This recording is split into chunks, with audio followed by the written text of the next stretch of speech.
Di Tokyo saat ini, Susumu Nokoshi yang berusia 34 tahun adalah seorang tunawisma yang tinggal di dalam mobilnya. Dia dulunya bekerja di sebuah perusahaan keuangan asing yang sukses, tetapi sekarang dia bertahan hidup dengan uang yang tersisa di kartu kreditnya. Dia menjalani hari-harinya di dalam mobilnya ketika seorang anak muda mengetuk jendelanya. Dia adalah seorang pekerja magang medis bernama Manabu Ito. Ito menawarkannya kesempatan untuk mendapatkan uang melalui eksperimen medis pada manusia, namun Nokoshi menolaknya mentah-mentah. Keesokan paginya, mobil Nokoshi diderek dengan membawa semua barang miliknya. Ito muncul dan membujuknya untuk bergabung kembali dalam eksperimen tersebut. Karena tidak ada pilihan lain, dia setuju. Malam harinya, Ito membawa Nokoshi ke ruang medis. Mereka akan melakukan eksperimen trepanasi, di mana Ito akan mengebor sebuah lubang di tengkorak Nokoshi. Ito percaya bahwa manusia hanya menggunakan 10% dari fungsi otak, jadi dia ingin tahu apakah perbaikan ini akan membantu mengaktifkan 90% lainnya. Saat Nokoshi berbaring di atas meja baja, dia merasa tidak yakin, tetapi tetap melanjutkan eksperimen, karena dia merasa tidak akan rugi. Keesokan paginya, Nokoshi terbangun di dalam mobilnya seolah-olah tidak terjadi apa-apa, tetapi dia merasakan luka di dahinya. Dia pergi makan malam dengan Ito, di mana dia memberondongnya dengan pertanyaan dan evaluasi. Dia mengucapkan selamat tinggal kepada Ito dan mengingatkannya bahwa mereka masih memiliki 6 hari lagi untuk observasi. Nokoshi berjalan pulang, sambil memikirkan situasi yang aneh ini. Saat dia berjalan, hembusan angin berhembus ke mata kanannya dan dia menutupinya, untuk mengusap debu. Ketika dia melihat ke atas hanya dengan mata kirinya, dia terkejut melihat orang-orang di sekitarnya berubah menjadi berbagai bentuk, ukuran, dan makhluk. Dia dengan panik berkeliaran di sekitar jalan dengan satu mata tertutup, ketakutan dengan kengerian yang dia saksikan. Tiba-tiba, dia menabrak robot homunculus besar yang ternyata adalah bos Yakuza. Para kaki tangannya menjepitnya di dinding saat sang bos mengacungkan pisaunya. Saat bos mengancam akan memotong jari kelingkingnya, Nokoshi mendapatkan sebuah penglihatan. Dia memohon kepada bosnya untuk menghentikan apa yang dia lakukan, sebelum dia memotong jarinya sendiri. Sang bos berhenti dan mulai gemetar dan menangis. Para anteknya bingung dan melepaskan Nokoshi dan mereka pun kabur. Nokoshi segera menemui Ito dan menceritakan apa yang terjadi, dan hibrida manusia monster yang dilihatnya. Ito sangat senang, dan menyimpulkan indera keenam ini sebagai efek samping dari trepanasi. Dia bertanya kepada Nokoshi apakah dia bisa melihatnya sebagai monster, tapi Nokoshi hanya mengatakan bahwa dia tidak melihat apa-apa karena Ito tidak terlihat. Pada hari ketiga, Nokoshi berhasil mendapatkan mobilnya kembali dan bertemu lagi dengan Ito. Ito menyebut monster-monster itu sebagai homunculus, dan menyimpulkan bahwa homunculus adalah cara orang melihat diri mereka sendiri. Ini adalah versi mengerikan dari mereka yang diciptakan oleh stres dan trauma yang mendalam. Mereka melakukan penelitian lebih lanjut dengan pergi ke rumah bordil, di mana menurut Ito, banyak orang yang memiliki masalah dan trauma yang mendalam. Nokoshi hanya melihat satu homunculus, seorang gadis dengan label nomor 1775, dan memanggilnya monster pasir. Mereka mengikutinya ke sebuah kafe dan Ito dengan cepat merasakan ketertarikan yang kuat terhadapnya dan memutuskan untuk mendekatinya. Nokoshi menyaksikan pertemuan itu dengan satu mata dan melihat pasir dihisap oleh tubuh Ito yang tidak terlihat. Gadis itu pergi, dan Nokoshi berhadapan dengan Ito yang sedih. Dia melihat Ito memiliki titik-titik merah di sekujur tubuhnya dan dia segera pergi, tetapi tidak sebelum menyerahkan ponsel yang berhasil dia rebut dari gadis itu kepada Nokoshi. Nokoshi menghabiskan malam di dalam mobilnya untuk memeriksa ponsel gadis itu. Dia mempelajari tentang orang tua gadis itu yang sangat ketat, dan akun media sosial alternatif yang dia simpan di mana dia memposting tentang fantasi seksual dan gambar-gambar melukai diri sendiri. Tiba-tiba, beberapa pria muncul di sekitar mobilnya. Para antek tersebut membawanya ke bos mereka, yang bertanya kepada Nokoshi tentang apa yang telah dilakukannya. Bosnya tidak suka karena merasa ditekan, jadi dia menarik kerah baju Nokoshi dan mengancamnya dengan pisau. Nokoshi kemudian mendapatkan sebuah penglihatan tentang traumanya. Ternyata, sang bos tidak sengaja memotong jari kelingking temannya dengan sabit ketika mereka bertengkar karena memperebutkan mainan. Dia melarikan diri dan tidak meminta maaf kepada temannya, dan ingatan ini menghantuinya selama sisa hidupnya. Sang bos menangis saat dia mengingat kembali ingatannya dan robot homunculusnya mulai pecah, memperlihatkan seorang anak kecil yang rapuh di dalamnya. Robot itu kembali ke ukuran miniaturnya dan sang bos, sebagai anak kecilnya, bersujud di lantai, menangis dan meminta maaf kepada temannya.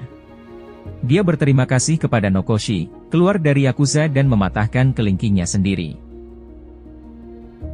Malam harinya, telepon mulai berdering. Dia bertemu dengan gadis itu di mobilnya. Gadis itu meminta ponselnya dan mulai mengejeknya. Dia menatapnya dengan satu mata dan melihat monster pasir, tetapi ketika dia melihat lebih dekat, itu sama sekali bukan pasir, melainkan jutaan simbol teks. Dia segera mengetahui bahwa gadis itu trauma dengan orang tuanya yang keras, dan menggunakan seks untuk memberontak. Gadis itu mengejek Nokoshi dengan sebutan perjaka tua agar menyerah. Tapi Nokoshi bukan perjaka melainkan gigolo yang pro, dan dia menjepit monster pasir di kursi mobil dan menembusnya. Bahan seperti pasir mulai menghilang, memperlihatkan luka yang dibuat oleh gadis itu di tubuhnya. Nokoshi mencoba menghisap darahnya tetapi gadis itu menghentikannya, menghisap kembali darah dari mulutnya dengan panik. Pasir benar-benar menghilang dan gadis itu kembali ke kondisi normal, bukan lagi seorang monster. Keesokan paginya, Nokoshi terkejut melihat bahwa dia telah menyerap trauma orang lain. Tangannya kini berubah menjadi robot dan kakinya terdiri dari pasir. Dia berlari ke rumah sakit tempat Ito magang dan diminta untuk mengantri. Dia kemudian melihat seorang wanita tanpa wajah. Dia mundur, terkejut melihat wajah wanita itu, tetapi pada saat yang sama, dia merasa seperti pernah melihat wanita itu sebelumnya. Ito tiba dan membawanya ke ruang pemeriksaan. Dia memberitahu Nokoshi tentang seorang wanita yang juga menyerap homunculus dan kemudian bunuh diri. Nokoshi tidak ingin mati melihat monster ini, sehingga dia mengancam Ito untuk menutup lubang di dahinya. Ito setuju dengan satu syarat, yaitu memberitahukan apa itu homunculus. Nokoshi pergi dan kenangan akan wanita itu terus membayangi pikirannya. Dia mencari-cari di dalam mobilnya, dan menemukan kartu nama yang ditandatangani oleh seseorang yang bernama Nanako. Memori itu kembali muncul dan dia mengingatnya dari sebuah pertemuan di sebuah bar. Dia ingat pernah mencintainya, tinggal bersama, dan sangat mencintainya.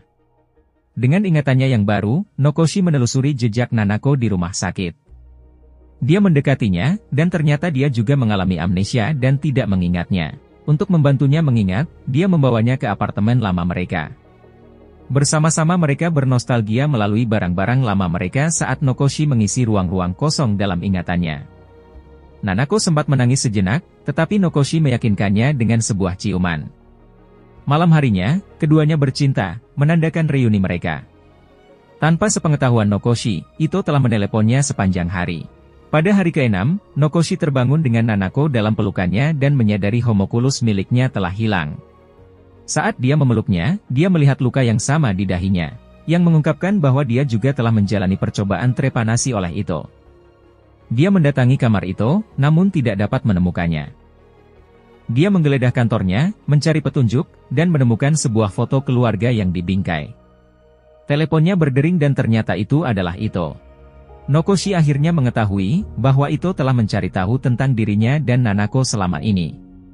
Ito juga memberitahunya bahwa semua homunculus yang dilihatnya adalah ilusi dari dunianya sendiri. Sebelum panggilan telepon mereka berakhir, Ito memberitahu Nokoshi bahwa Nanako yang asli akan segera mengingat dunia nyata dan terkadang, beberapa kenangan lebih baik tidak diingat. Bertekad untuk menyelamatkan cinta dalam hidupnya, Nokoshi mencari bor di kantor Ito. Sementara itu, Ito tiba di apartemen mereka, tetapi kali ini, seorang wanita yang berbeda yang mengenakan pakaian Nanako membuka pintu. Dia tersenyum padanya dan memanggilnya dengan nama aslinya, Chichiro. Kembali ke kantor, Nokoshi mengebor kembali lubang di dahinya. Saat dia melihat dirinya di cermin, kemampuannya telah kembali. Dan sekali lagi dia melihat lengan robotik dan kaki berpasirnya. Nokoshi kembali ke apartemen mereka dan terkejut melihat seorang wanita tak dikenal mengenakan pakaian Nanako. Saat dia menatapnya dengan seksama dengan satu mata, wajah wanita itu berganti-ganti antara orang asing dan wanita yang dicintainya. Dia memohon pada wanita itu untuk memberitahunya siapa dia, dan wanita itu mengaku telah membunuh Nanako yang asli. Saat dia menyentuhnya, dia tersedot ke dalam penglihatan lain. Chichiro mengemudi dengan pacarnya di malam hari dan setelah bertengkar, dia mencoba keluar dari mobil. Dia menghentikannya dan pada gilirannya, tidak melihat Nanako berlari ke jalan. Chichiro terlempar keluar dari mobil saat pacarnya menabrak Nanako dan Nokoshi. Chichiro menyaksikan dengan ngeri saat pacarnya meninggal seketika dan melihat mayat Nanako. Pada gilirannya, Nokoshi mengingat kenangannya sendiri pada malam itu. Mereka bertengkar dan dia segera mengetahui bahwa Nanako mengalami keguguran. Dia berlari keluar dan Nokoshi mengejarnya, tapi sudah terlambat. Mereka langsung menabrak mobil Chichiro dan pacarnya. Chichiro meminta maaf dan memberitahukan nama aslinya sebelum dia pingsan. Setelah menidurkannya di tempat tidur, Nokoshi menghadap Ito di ruang tamu, memberinya komentar yang menggurui. Pada titik ini, Nokoshi merasa kalah, dan sekarang dengan kematian Nanako, dia benar-benar tidak memiliki apa-apa untuk hidup. Saat Ito terus mengejeknya, Nokoshi akhirnya mengungkapkan bahwa homunculusnya adalah air. Pada awalnya, sepertinya Ito tidak terlihat, tetapi ketika merasa gugup, gelembung-gelembung muncul dari dalam dirinya. Ito terkejut dan menghadap Nokoshi, menyangkal tuduhannya. Saat Nokoshi menatapnya, sosok air Ito menyerupai ayahnya dan seekor ikan mas muncul. Dia memegang lengan Ito dan melihat penampakan dari trauma yang sebenarnya. Dahulu saat Ito masih anak-anak, ayahnya memelihara ikan mas dan lebih memperhatikannya daripada anaknya sendiri. Ito sangat menyayangi ikan tersebut, dan bahkan mewarnai kulitnya hingga menyerupai sisik. Suatu hari, karena muak dengan kurangnya perhatian ayahnya, Ito dengan sengaja memecahkan mangkuk ikan, dan membiarkan ikan-ikan itu mati. Sementara itu, Ito yang sudah dewasa gemetar dan berlutut, memohon kepada Nokoshi untuk membantunya, karena hanya Nokoshi yang bisa melihat dirinya yang sebenarnya, dan akhirnya dia bisa membuktikan kepada ayahnya bahwa dia layak untuk diperhatikan. Nokoshi mengatakan kepadanya bahwa tidak ada gunanya, homunculus sudah hilang, kita tidak perlu memikirkan perkataan orang lain, dan harus menciptakan dunia kita sendiri. Ito menangis, dan terlepas dari semua yang telah dilakukannya. Lalu Nokoshi memeluknya dan menghiburnya, memahami rasa sakit karena tidak terlihat. Pada hari ke-7, Ito mengebor lubang di dahinya sendiri dan menjahit matanya yang lain saat dia melihat matahari terbit. Nokoshi berkumpul kembali dengan Chichiro, dan meskipun kadang-kadang masih melihat Nanako, homunculus itu sekarang sudah hilang.